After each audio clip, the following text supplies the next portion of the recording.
আচ্ছা, আমার মতন বাসন্তী পোলাও খেতে তোমরা কে কে ভালোবাসো? আর সঙ্গে যদি থাকে একটু চিকেন কষা, তাহলে তো একদম জমে ক্ষীর।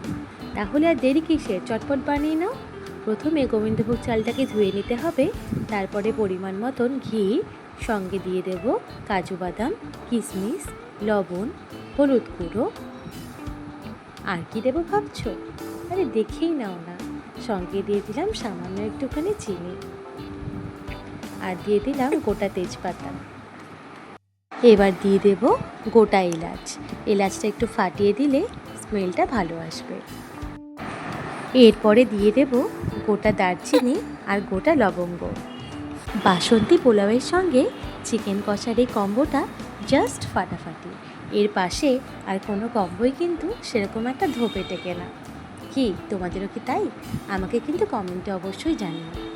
সব কিছু দেওয়া কমপ্লিট। এবার ভালোভাবে সব কিছুকে মাখিয়ে নিতে হবে। এবার দিয়ে দেব পরিমাণ মতন জল। জল কতটা দিলাম সেই নিয়ে চিন্তা করছো? এই যে দেখিয়ে দিলাম, যা চাল থাকবে তার থেকে 1.5 কড় মতন জল দেব।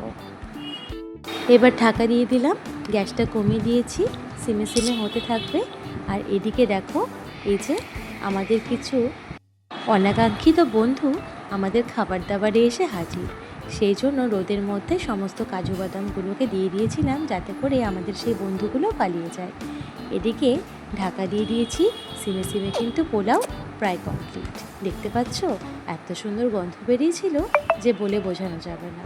তোমরাও যদি এই গন্ধটাকে উপভোগ করতে চাও আর সঙ্গে স্বাদটাকেও, তাহলে আর দেরি কিসের, বাড়িতে ঝটাপট করে বানিয়ে নাও আর নিজেরা খুব সুন্দর করে উপভোগ করো। দেখতে পাচ্ছ কত সুন্দর করে ঝুড়ো ঝুড়ো হয়েছে। আমাদের এখানে একটা দোকান আছে, একান্ত আপন, সেখানে কিন্তু সব কিছু একদম ঝরে ঝরেই পড়ে। আর এদিকে আমাদের চিকেন কষা হচ্ছে। যেদিন একদমই রান্না করতে ইচ্ছে করে না, সমানে ল্যাদ খেতে ইচ্ছে করে, তখন সব কিছু মাখিয়ে একবারে আমি এভাবেই বসিয়ে দিই। এটাকেও সিমে করে দিলাম।